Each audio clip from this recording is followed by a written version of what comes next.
Have you ever heard of MyoReps? Do you know what they are?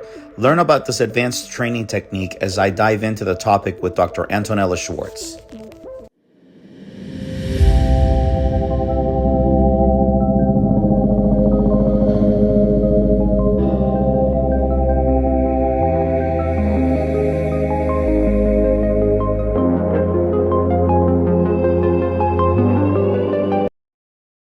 Hello and welcome to another episode on the Dr. GFit YouTube channel. In today's episode, I am with Dr. Antonella Shwarz, who's an assistant professor. I'm going to let her introduce herself here in a little bit, but we met briefly at the International Society of Sports Nutrition last year, and we actually just collaborated on a paper with Dr.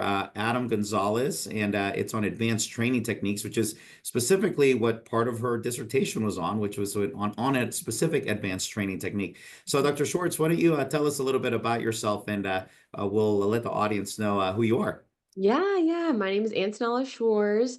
I was once a competitive bodybuilder. That's kind of where my love for skeletal muscle began. I always say that I used to be obsessed with what muscles looked like on me, but now I'm obsessed with what muscles can do for me. My undergrad's in athletic training, so I'm an ATC. Did my master's in kinesiology and physiology with a specialization in human performance. I got my CSCS, so that's kind of also where my strength and conditioning love began. And then my PhD's in exercise science, where I pretty much specialize in muscle hypertrophy, kind of back to my roots, and also how kind of it applies to performance and strength, and what that could look like.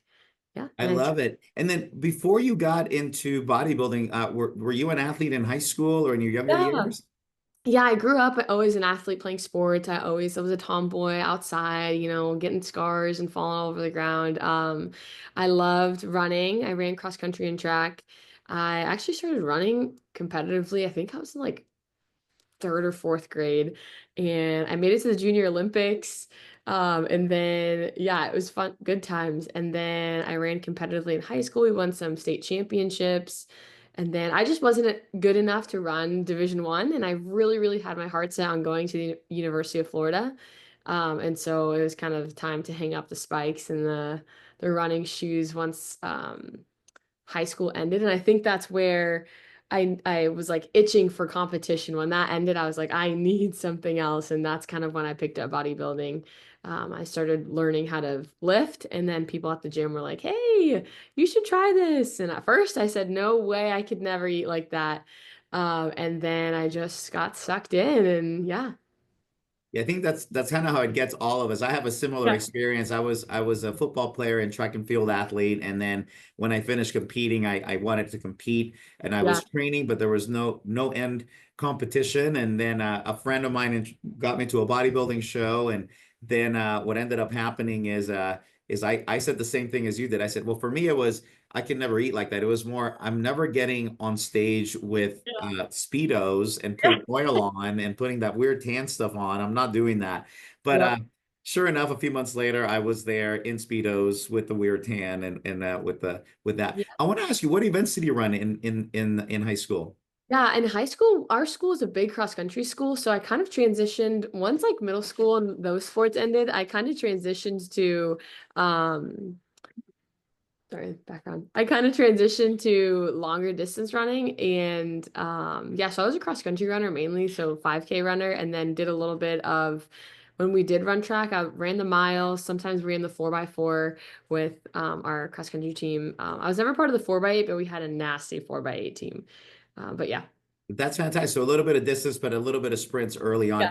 And I understand the athletics genetics run in your family because I understand you have a pretty studly younger brother. Yeah. That's a pretty good football player. Yeah, he's a beast. He is training for the NFL right now. He just had a pro day at Kent State, and he actually has a pro day coming up in, oh gosh, what day is today? On Monday. Um, and I'm actually flying up there with him to like play the role of sports scientist and sister a little bit. So yeah, he is a stud and a great athlete. That's fantastic. That's Yeah. fantastic. So I see where your passion began. So you're an athlete in high school. You got into bodybuilding. Tell me about your first bodybuilding competition. How many competitions did you do? What division did you compete in? Yeah, my first competition was actually right at the end of high school. Um, I competed in a bikini, and it was a small little local show. It was a small little local show where, I mean, not very many competitors. I ended up winning. I don't think I won because I was like the best. I guess maybe the best there, but I wasn't like looking back, right? Like your first show is always like you're not the most prepared or as prepared as you think you are. So, um, yeah, it was a small local show, and it kind of just, I think people were shocked that I was so young, and it kind of blew up from there. People were like, "Oh, hey, train with us," or "I could be your coach," or "I see the potential. Why don't you try this show next?" And it kind of just like went from there. But yeah, first show was a small local show. I started in bikini, and then eventually, it might be like my Spanish genetics, but I feel like I realized, okay, I can put on a decent amount of muscle, relatively quickly, and I kind of moved up to figure after that. I think a couple shows later. Um, but yeah, I don't know. I don't remember how many shows I did. I did a lot of shows in the span of 2 years, and I ended the last show I ever did was I think I actually won most of them too, which is humble That's brag. great. And then the last one I did was the NPC Nationals, but the collegiate, what is it? The Teen Collegiate and Masters National that happens in Pittsburgh, I think it In is. Pittsburgh, yeah, it's Yeah, in yeah. July In July, every yeah. year. So in Yes. 2016, I won that. What year was that? 2016. 2016. Okay, Yeah. awesome. Yep. And And then that you was were in college when you were doing yeah, this. I was in college. Yep, yep. Okay, So and you did figure, right? yep, and that's when I did figure. Yep, yep, yep. Yeah. No, I seen your pictures online, and I know, I mean, you had a very, very good Thank physique. you, thank Yeah, you. it's awesome. And Genetics, then genetics. well, and I see you've really transitioned your training because now I see you doing, more Olympic lifts and sprints and other things. So, I Yeah. mean, obviously you still train, but you Oh yeah. just train differently, right? Not as a bodybuilder anymore. But you probably have a few vanity days here and there in your training. Totally, totally. Yeah, I sprinkle some good stuff in there for sure. But yeah, I don't know. I feel like I've reached kind of my hypertrophy goals in the past already, and I'm kind of more so interested in what can I do strength wise, and just like performance movement wise. So yeah. Yeah, I think that's an interesting story that I like to say that unless you train specifically for, specific movements or sprinting power, I found that the more I got into bodybuilding and the more time I had to dedicate to bodybuilding type of training, the less emphasis I played on some of these other things. So I like to actually say that the better bodybuilder I became, the worse athlete I became No, because it's all good. I just never worked on being explosive. You train maybe Mm. in a couple of planes. You don't train multi-directional. Yeah. And there's a lot of very specific movement patterns. Now, I don't think everybody has to do that, but I Yeah, think you just become more specialized. I think it's just like anything else, right? You become more totally. specialized in what you're doing. Yeah. And then it gets to the point where, I mean, if you do a really hard sprinting or plyometric workout, well, now you can't recover for your next leg day. So they really, they don't go hand in hand very well Not to be able to always. do Yeah. that. Yeah, Yeah. not always. Yeah, definitely. Um, yeah, I think I realized that quickly, pretty quickly because I was an athlete my whole life, and then I became a bodybuilder. I'm like, wait, I'm still kind of missing like that running, and I'm missing like the sprinting. I'm missing like that kind of stimuli. And so that's when I kind of realized, maybe I can try to do a little bit of both. And so that's kind of where I'm at is like, of course, I throw in some hypertrophy stuff. I like piloted some of my own MyoReps stuff for my dissertation. That was a killer. But yeah, I just try to like, I don't know, I want to be kind of good at everything. Like, Yeah. so I sprinkle it all in there. No, I agree. I think there's something to be said for that. I think over the years I've tried to sprinkle a few more other things in my training, and but I definitely think if you want to be the best bodybuilder, then Oh yeah. or fill in the blank, the best soccer player, the Oh best yeah. sprinter, like you need to be very specialized in your training, and you have to be greedy with your time, and specificity of training is king. So I it's totally agree. very Yeah. important.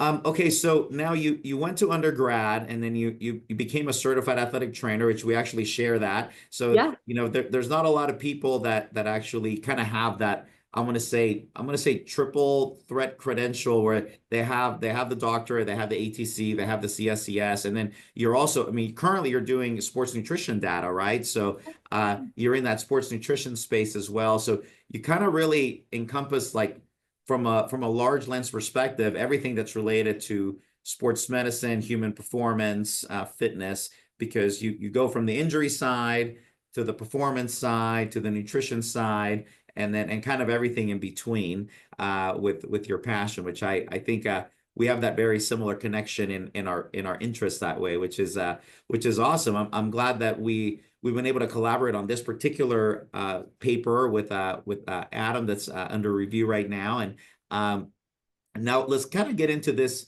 next part. So you specialize in muscle hypertrophy. So tell me a little bit about what your dissertation was about and how you came about this particular topic in your dissertation. Yeah, yeah. I love how you did mention like the three sectors, right? The research, nutrition, performance, and sports med. Um, I really think that they go so well together, right? So I think that in studying one, I felt like I was neglecting the other, and then I kind of brought in the other, right? I started off as like sports med, and then I really realized like, wow, there's this gray area of sports med that performance needs to enter. Like it's very much, prepare the person for return to play or activities of daily living, and then what, right? Then it kind of gets mushy. Like, do you hand them off to the strength coach? But usually I haven't met a ton of ATCs that have like a heavy performance background. So can they be trusted with their like fully return to play, right? And do both departments even work together? Sometimes they do, sometimes they don't at different institutions. So it can get dicey. And I was noticing that depending on who and what I was working with, people weren't getting like the best treatment. And I was noticing that there was gaps that needed to be filled. I would say mostly in athletic training, because I wouldn't expect a strength and conditioning coach to have the medical background, but I do expect athletic trainers to have the performance background. So I was seeing a lot of disconnect with being an ATC and not in the performance side of it, that I just didn't understand why that existed. I mean, if you're working with athletes and you're working on rehabbing them back to return to play, not just activities of daily living, shouldn't you know how to train somebody? Like, shouldn't you know what that looks like, right? So that's kind of where I started realizing, okay, I think performance is really what I love and what I want to specialize in and do my research in. And that is kind of what led me to focusing on skeletal muscle hypertrophy for my dissertation. I was chatting with my advisor the other day, and I was joking. I'm like, I just can't believe that there's all these crazy modalities and people are doing these crazy exercises and protocols for like people returning to play and people like with atrophy, when there's literally a way to train called hypertrophy, like hyperatrophy, right? Like hypertrophy. And so I just feel like it's really that simple. I mean, right, if you know the principles of gaining muscle hypertrophy, you can easily apply that even to not just performance or looking good at being a bodybuilder, but to the rehab setting. And I mean, right, I mean, I've just seen so much crazy stuff like, oh, 3x20 quad sets because you have muscle atrophy and you're 5 months post-op ACL. What? Like, hammer the quad on a leg extension machine or something, So um, I just remember thinking like it just seems like there's this dichotomy, like ATC, CSCS, when they should be married, right? So that is really what led me to that like muscle research and being able to not just like vouch for it in a performance setting, but vouch for it in like a rehab, medical, sports med setting. Um, so yeah, what we focused on was two different hypertrophy training protocols: traditional, like your traditional 3x10, 4x10, 3x8, 4x8, couple minutes of rest in between, and then MyoReps, which is a rest pause technique. It's a little bit different from rest pause in that it doesn't chase failure. Like, you're not looking to go to failure. You're going like just 1 to 2 reps shy, or 1 to 2 RIR shy of failure. So in that sense, it potentially allows you to get more volume and just mitigate fatigue. And so it's good for time management. efficiency and being able to turn around and do another session and not feel like, oh my gosh, I did so much volume, the last couple days. How can I possibly get another day in? And so that was really the point behind it. We were trying to look at um, physiological changes. Could one induce more hypertrophy than the other? And then we also looked at psychological changes. Was one more like, were people able to adhere to one more than the other? Did they feel more recovered? It was more subjective stress and recovery. Did they feel less stressed? Mostly because of the time component, right? We think that MyoReps would essentially, I mean, if you think about the rep scheme, which I can elaborate on a little, it would make sense that you could accomplish the same amount of work in a fraction of the time. And so did that lead to psychological changes? Because that was pretty important. And then we also looked at some performance metrics, 1RM strength expression, because you usually see strength suppression with hypertrophy training. And so we wanted to see, do MyoReps potentially differ from traditional hypertrophy in that they could, suppress fatigue, or there could be less fatigue, so therefore not suppressing strength as much, because who doesn't want to get jacked but still be strong, right? So we looked at all those things. We're still working on publishing this. It's been a pain in my behind, but we're working on it. So I don't want to overshare, but if you can imagine doing MyoReps, there's like a pre-exhaustion component. So you do an activation set, and then you do subsequent mini sets anywhere from 3 to 5 reps, with only like 5 breaths of rest in between. So it's minimal rest. And you're going just shy of failure. So after you do that like activation pre-exhaustion set of anywhere from 10 to 20 reps, you're usually gassed, and trying to do 5 more with the same weight is pretty hard. And then you take another rest and you try to do 5 more. Eventually, you'll only be able to get 2, and that's when you terminate the set. Takes far less time, right, than doing, I don't know, maybe you got a set of squats, or maybe you're on the leg extension machine and you're doing 4x10 and you're resting, 2 3 minutes, 2 minutes in between. If you did the math right, that could take you up to 10-ish minutes, give or take. And then MyoReps would, if you did the math, could take you as little as 2 or 3 minutes for the same amount of work. And we did equate the volume. Really, the gist of what we found is that MyoReps was just as good, if not better, than traditional hypertrophy training. And people, our participants, were able to complete it in 2/3 of the time, the same work. So pretty neat. And here's the thing is, I'm not saying to completely, change your training, only do MyoReps. It's the most efficient, best way. You're still going to be strong and jacked, and you can do it in less time. No way. Like, right, there's not a lot of research on it. I'm just potentially um, providing it as an extra tool in the toolbox, right? Maybe you're pinched for time and you don't have 10 minutes to dedicate to a ton of volume for your biceps. Okay, why don't you MyoRep this? Crank it out. You get the same amount of work um, in just a fraction of the time. And as potentially seen in our future published study, it's efficacious, right? So that's really where all that went.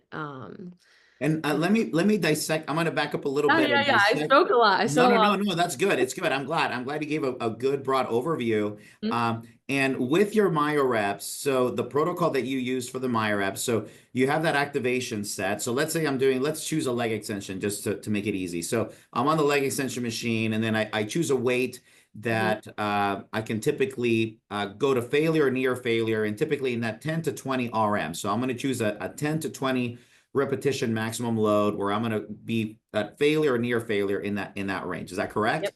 Yep, that's And correct. then now I did that activation set, right? Let's say I choose a 10 RM load. Mhm. And then let's say that I happen to underestimate it and I happen to get 11 reps. Okay, cool. So at 11 reps, like I'm gassed out. So then Yeah. now with the MyoRep protocol, I'm going to rest about 5 seconds, right? Mhm. I Yeah. don't change the weight, still my Right. 10 RM load, right? Or Exactly. actually an 11 RM load, as I just found out, right? In this Yeah, yeah. particular scenario. And then now I'm gonna try to get some reps, typically what, 3 to 5 in that range, Yep. right? And then I go, let's say I get 5 reps and then I Mhm. stop. It Yep. doesn't matter if I can keep going. I stop at 5, right? Yep. And Yep. then now I'm gonna catch my breath for about 5 seconds. Yep. Okay. And then I'm going to go again, and then I'm going to go shoot for 3 to 5 again, right? Yep. And you're going to continue to do this Yep. protocol Yep. of 5 seconds rest, 3 to 5 reps until you can no longer get the 3 to 5 reps. So if you can only get two, you're done. Yep. Okay. Exactly. That's Now, exactly how it works. now in your study, about how many repetitions total would an individual get? So let's say they do 10 reps on that first load, Yeah. the pre-activation, and then now like how many of these subsequent MyoReps of 5, 5, 4, 4, 3 done? Yeah. About how many So reps total on In, average? in the name of science, we try to standardize this so that it wasn't just people doing their own volume numbers, so that we could at least compare to traditional volume equated. So we pretty much predetermined the set number and we chose their intensity based off of their 1RM. So we 1 rep max tested everybody before on all the main lifts, the squat, bench, And what deadlift. exercises did you use? I was going to ask that. Yeah, so we actually not as common to use barbell compound exercises with MyoRep, but we did just for the sake of standardization. And then we did want to add like a strength component to this. So we did use it with compound barbell exercise, but our participants were recreationally trained and they were familiar with the movements. And we had, I mean, they had to be able to back squat at least 1.25 their body weight, same with deadlift, and then bench 0.75 of their body weight. So they were all relatively trained, And you had experienced, men and women?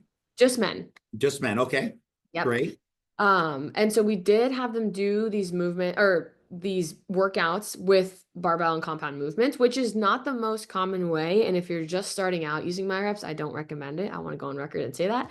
I don't recommend starting with a barbell because, I mean, if you're a newbie, that could, your back could give out before your legs, and we could have more problems and more cons and pros in that situation. But yeah, compound movements, barbell work, the a lot of our sets looked like the first mini set would be, or the first activation set was anywhere between like 8 to 10 reps. And then the subsequent sets, depending on the volume for the day for that exercise, it could be anywhere from like 4-4-4 or 3-3-3, or I mean, when we were starting off, intensity was low, volume was high. It was like 5-5-5-5, something like that. So it was never like just guesstimated or it was never auto-regulated, but I Got am it.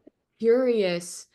I would love to run this back and not equate the volume and actually see if doing MyoReps could allow people to grow more because they can do more volume because it takes less time, right? So Well, I want to pause you right there because I think yeah, this is a very important part that I yeah, think a lot of people miss.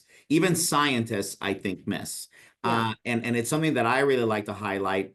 So if you have your research hat on, your PhD hat on, like we understand that we need to control the environment and there's a perfectly logical explanation as to why we need to equate volume. Because otherwise, well, of course, you did more volume.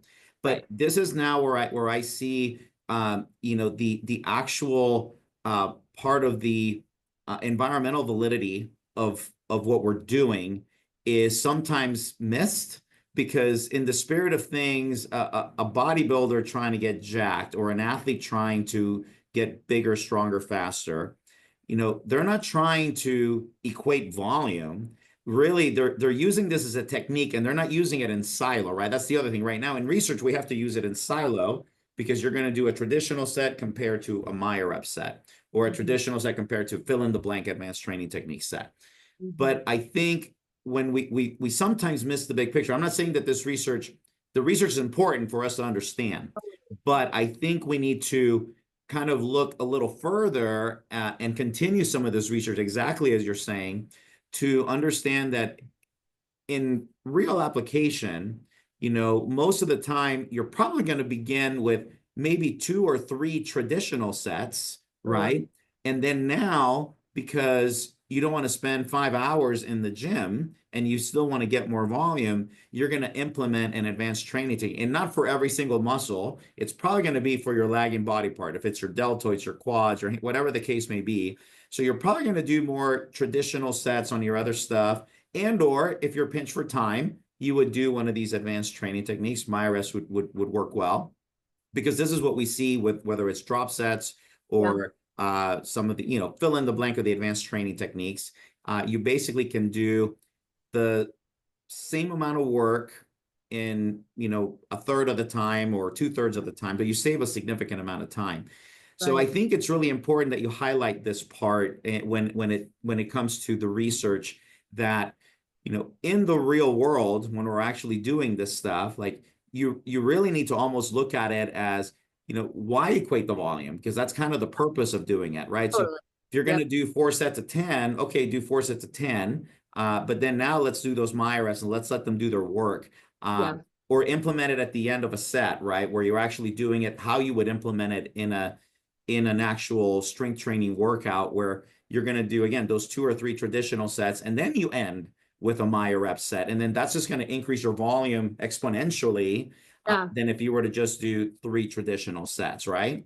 Yeah. No, definitely. That was my first thought is when we first designed this, I was like, dang, I really don't want to equate the volume, but I know I have to, at least for Yeah. this first study, um, to just like get the baseline information out there, hopefully get it published and go from there. And in the future, I would actually really love to do something and not equate the volume and see if more growth can happen with my reps because, people are just not as fatigued, they have more time, just like greater training density. So that would be really fun to do in the future. So I'm looking forward to that. And then with your study, so Mhm. you did compound movement. So you did the squat, you did the deadlift, you did the bench press. What did you do any other exercises? Yeah, yeah, we did a ton of exercises. We made sure that it was a whole comprehensive um training program, 3 days a week. Volume was accounted for, intensity was prescribed based off of their 1 RMs, full body. We had some raises in there, we had lunges, we had pull-ups. I mean, it was a full like 8 week. I'm publishing the actual 8 week training program with the paper as a supplemental file. So it's there because we were looking at previous stuff that was done, not MyoRep specifically, but rest pause or some other Cluster stats, maybe. clusters, some other similar training techniques.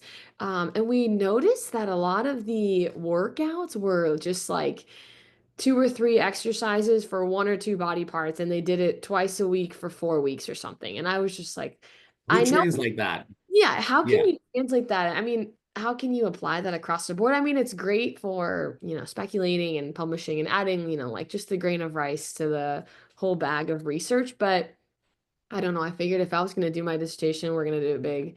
And my advisor was like, yeah, it's got to be a good program. It's got to be 8 week program. It's got to encompass everything, all the movements, the whole shebang. I'm like, okay, let's do it. So it And was, then we did it. did you all do Myo reps on all of the exercises or just on all the exercises? Everything. So it was Wow, that's beautiful. amazing. So Yeah. they were in one of two groups, a traditional Yep. set group or the Myo rep group. And Yeah. then if they were in the Myo rep, so if they had 6 exercises, 8 exercises that All day, my reps. all of Yep. them, all Myo Yeah. reps. Okay. All my reps. Yeah. And then so to equate volume, then let's say the traditional set would do 4 sets of 10, so that's 40 reps, right? So then the Myo reps, it would be one continuous kind of set in a sense with those Yep. short reps. So 10 to Yep. 12, and then it'd be like 5, 5, 5, 4, 4, 4 Exactly. until they got to 40. Exactly. Exactly. Gotcha. I Okay, like that it. makes sense. Yeah. Yeah, and I mean, that's actually a really cool way to do it Yeah. because now you're really doing those repetitions in significantly less time. I mean, for Oh sure. yeah, it was crazy. Yeah, that was like I hypothesized that like it's got to take way less time, but we got to put it to the test. And I mean, God forbid these people are fried, in between each set. It takes forever to get to the next one. They can't recover. They start dropping out. So that was like something I thought about. I was like, oh God, how are they going to handle, every exercise being, myo reps and with the same intensity that the traditional group was using. So it was interesting, but they hung in there and they actually reported um like less subjective stress and more subjective recovery. They did their workouts in 2/3 of the time. So it's pretty cool to see like it's actually doable and people actually enjoy it. And it could be very useful tool to have in the toolbox. Like, hey, I know my reps, I'm not going to feel like crap after I do them. And it's going to save me a ton of time. So No, that's awesome. I love it. And then how many participants did you have in the uh, study? Yeah, it was tough because it was highly controlled. We also controlled for protein intake. I was So going to ask nutrition. That was my yeah, next question. So you yeah. control nutrition, so just protein intake, not everything else. So everything else as well, because I had them tracking everything they were eating for the entirety of 8 weeks, but we only really looked at protein. But I mean, I saw everything else and I would be like, hey, what the heck's going on if something weird is going on? But we really only like logged, or I logged in my sheet protein, but we looked at everything. It was just log everything you eat. I need to see it 24/7. So What it did was they use to log it in? my fitness pal. Okay, that's what I use for my, it's Yeah. easy for people. Yeah. Yeah, yeah. However, shameless plug, I'm kind of working right now with this company Alma. Have you heard of Alma? And it's like I feel like it's MyFitnessPal but on steroids. It's really cool. And so they're working on rolling this app out, and it's basically like an AI registered dietitian in your pocket. It's really cool, and you can like speak to it, take a picture of your meal, and it'll tell you the macros for the meal. And I found that I'm kind of like piloting it right now, but I found that it's really accurate, which is cool. Oh, that's great. Yeah. Thanks Yeah. for letting me. I want to learn more about that. That's Yeah, yeah, we could chat up. another discussion for another time. No, that's Yeah, great. So yeah, we they could follow chat my up. fitness pal. You tracked everything. They tracked the daily. How often would they report that the food log to you? Like once a week or Every day. I was stalking them on my fitness pal. So I became like a friend. I made them make their thing public. So every day I go in multiple times a day, look at everybody's stuff like, hey, why haven't you logged your breakfast yet? It's 2 p.m. Hey, so how are we nice. going? That's Tightly. intense. Yeah, it was super intense. I mean, it consumed my entire life as a And how many dissertation. participants did you have, did you say? Yeah, so that's what I was getting. Is super highly controlled. I recruited my butt off and only was able to get 14 starting, and 8 finished. So it was Okay. tough. Yeah, Okay. small group, unfortunately. Uh, So 8 total. So there was 4 and 4 in each. it ended up being uneven because we started off even, and then as people dropped out because they weren't tracking, they weren't completing their workouts, they got hurt, they couldn't handle the volume, whatever the case was, it ended up being uneven, which is why it's been so difficult to publish. Yeah, I was gonna say that's probably why you have that hurdle, just because your Yeah. end ended up being so. And I mean, nothing wrong with that. No, no, right. but people understand, unless you've actually done, especially a study like Case this. study is I so mean, tough. a training study for 8 weeks. I've done a training study. In fact, I've done a couple of training studies, and after you do one, you're like, I don't know if I ever want to do a training study again. My advisor is like, so we need to run this again. Let's do it differently. Blah, blah, blah. I'm like, oh my gosh, I don't think I ever want to do that again. It's like babysitting. It's very difficult to Oh do, my gosh. especially when you're doing it right, like you're saying, because when Yeah. you're controlling nutrition, you're controlling training. Yeah. I mean, you're controlling all of these variables because you do because if you don't monitor them, then it becomes a major limitation, right? Otherwise, you may have somebody consuming, 1 gram per kilogram of body weight of Yeah. protein, and another one consuming 2.2, and then if So, you have if right. it's going to throw off everything, right? Yeah. So it Right. doesn't make sense. So how many total did you have in each group that finished?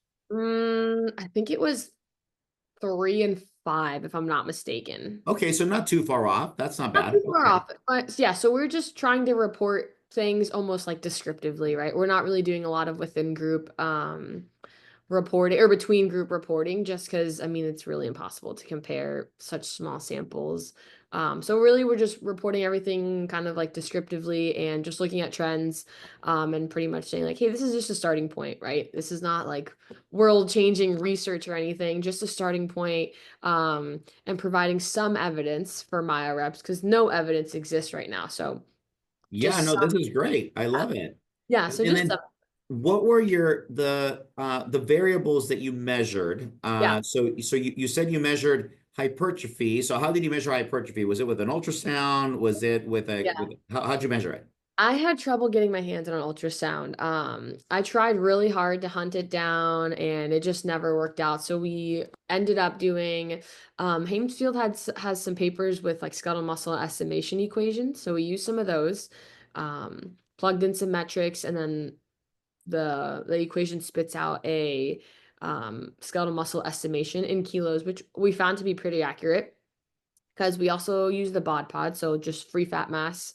Um, and then we also did circumference measurements. Um, So you and use the bod putt for body composition. yep, bod. And then you that was you did a single. that was your single measure for body composition. So you didn't Yep, do like yep, a yep, full, yep. okay. So bod pod for body composition. And just for those of you that don't know, that's known as air displacement Yep, plethysmography, which basically displaces air and it yep, estimates body density. And then from body density, it estimates body fat percentage when you plug it into one of the estimated equations. So yep. it estimates body fat percentage, and it is an accepted research grade tool. So that's awesome. And then you also had this other equation where it estimates skeletal muscle mass based on some of those variables that you input into the Yep. equation. Yep. I think it's age, height, weight, ethnicity, and then waist circumference. And it spits out a skeletal muscle estimation in kilos, which we found to be pretty accurate, it lined up really well with the bod pod metrics. And with we did muscle circumferences, then we summed them and got like a circumference summation. So And what circumferences did you measure? we did calves, quads, waist, neck, forearms, and biceps. And by okay. Yeah. So then you added like the sum of those, right? Now, did you Yep. only measure like the right side Both sides. so you measure both sides and then you Everything. put them all together. So Yep. so I might have started with I don't know, I'm just gonna throw a number, Yeah. 200, and I'm huge, so Yeah. 1 meter of one Yeah. meter, Right. 1,000 centimeters, right? Yeah. And then I ended with 2,000 centimeters, Sure. right? Because Yeah. I got Yeah. jacked. Okay, We looked at perfect. it individually, and it's really hard to write all that concisely. So then at the end of it all, we summed everything in order just to make it easy to write about and publish and whatnot. But yeah, we looked at everything individually, then we summed it all. What else? We also did RE measurements with the metabolic cart, the CosMed stuff with the bod pod as well, like all that fun stuff. Just to look at, right, because there is that association between skeletal muscle mass and RE, and if their RE went up, if like we could assume that their skeletal muscle mass went up because of the metrics we just talked about, hopefully the RE could kind of back that up, and that's pretty research grade equipment, right? So we did use that, and it did increase with everybody who gained muscle mass, which was everybody. So Okay. that was neat. So both groups Mm-hmm. gained muscle mass, Yeah. and then so there was probably no significant difference in size between the two groups. No, no. But the Which we looked, caveat is that yeah, the MyoReps group was able to do it in how much faster? 2/3 of the time. Wow, that's Yeah. great. I Yeah. mean, So who doesn't? I mean, really, at the end of the day, it's like, I mean, who doesn't want to save time, right, right? I right, mean, honestly, I think for a lot of people, if you don't have an hour to train, I mean, so okay, so now you got 40 minutes to train, right? And you can get similar results in way less time. right. That's a big difference, Yeah. in time. And if Yeah. you're not leaving anything at the table, that's great. And again, to your point, I hypothesize that if you actually if you spend, maybe this is the way you equate the amount of time you spend in the gym, that would Mhm. be the way to spin it. How much Yeah. time do you spend in the gym? You equate that, and then Right. you basically figure out what's your training density in that hour time, right? So if you're That's doing, like where my brain goes next. Yeah. yeah, so your traditional sets, you're only going to be able to get X amount of volume, but Yeah. using these advanced training techniques such as MyoReps in that same hour, you could theoretically, get X times two or X Yeah. times, 33%, right? Right. Right. Of this, Yeah. which So that means you're would going be to, the next step. Yeah. yeah, you mean you get more volume, and then Yeah. you're probably going to experience more growth, right? Right, right, right. And so that's what I originally where my head went. It's like, oh my gosh, this would be so cool to do. But then my advisor brought me back to earth and he's like, we have to equate the volume. I'm like, okay, we'll equate the Yeah, volume. So we equate the yeah. volume first and then in the future potentially like use that as uh like reasoning to not equate the volume and then see what happens. So Yeah, no, I think it was absolutely the right thing to do for a yeah, first study. I You have agree. to do it that way, and then you kind of expand from there and move on that way. Another good thing with the ATC hat on now, or a PT hat on, right? Um, this is one of the things that I also like to preach is, when you're working with a patient now, right? Whether it's in the athletic training room or in a clinical setting as a therapist, right? Or an athletic trainer, it doesn't matter, you only have a limited amount of time, right? Like actually most PT appointments, you only have about 30 minutes if you're lucky, one-on-one with the physical therapist, and that's Right. if you're really lucky. Right. right? And it may not even be one-on-one, it might be like four-on-one, but Yeah, regardless, you yeah. only have a limited amount of time. So to me, this is another thing that I always like to advocate for clinicians when you're trying to grow that quad or grow that fill in the blank, increase hypertrophy. Like what a golden ticket to Right. use these types of techniques where you can really uh, just essentially make a lot of gains on that particular body part in such a small period of time. You can literally supervise Right. it. You can progress it accordingly, and then you know that because you don't have at the end of the day, if you do 4 sets of 10 in two exercises, like that's going to take that's your time. Um, Yeah. so here you can do how many exercises can you do with this type Yeah, of technique? probably a handful, right? So yeah, I think the same ways. Like why if you have a quad that you need to hypertrophy because they've experienced post-op atrophy, why would you not, you know, put them on a leg extension and hammer the single leg quad and you could even do some MyoReps, right? And really see some growth and not, I mean, I think there's a time and place for BFR and quad sets and all that, but I mean, people progress and they get Yes. better, and like sometimes it's just not enough of a stimulus, and you're underloading people with BFR sometimes that need to be loaded, so that it can actually like, translate neuromuscularly when they're, back to return to play or whatever. So I think something like this, I think people like don't see beyond bodybuilding, and they're like, oh, it's bodybuilding, oh, it's getting jacked, like it's not really relevant to the clinical population, and it's so vain, right? But it is, and it should be. I mean, we need to like that gap needs to be bridged, or else we'll just be using BFR and baby weights for the rest of our life, and we don't Yeah, want. no, absolutely. Yeah, use that 3 pound weight, do those quad Yeah. sets, and you're 8 weeks post-op, and then you're still doing the same thing. So I think we can learn a lot from the fitness population, the bodybuilding population, the strongman population, in the rehab clinical settings. Absolutely. And even into other populations, right? I mean, when you look at the elderly, they're suffering from sarcopenia. These are what do they need? Well, they need to build muscle, right? So, and they need to build strength. So these are great techniques that you can actually implement. And sure, maybe start with a BFR so you can get them used to Sure. the movement. I mean, probably start them with nothing, just to get them used to the movement, period, with the range of motion, build their confidence up. But eventually you can progress into some of these. Now you can kind of maybe intensify that into a BFR technique, and then now you can intensify that into a traditional set without Yeah, the BFR that's a little bit more loaded. And then you could implement some of these advanced training techniques. Uh, absolutely. and you can probably save a lot of time, right? And then I have to spend 3 hours in the gym. Yeah, yeah, and it translates better to real life and real training. Like what happens when you're not post-op anymore, right? And you've only done, 20 pounds with a BFR your entire, rehab. What happens when you go to load your bar with 45 pounds, Like that's gonna feel so weird. Whether you're like you were able to hypertrophy or not, it's still gonna feel weird because, right, strength is a skill and it's neuromuscular. And if you didn't develop that and you only worked on hypertrophy with the BFR, then you're missing out on, something else that I mean, I think translates way better to real life anyway. So, Awesome. Well, thank you yeah, so much for sharing your research. Very insightful. And I actually like other people to understand too.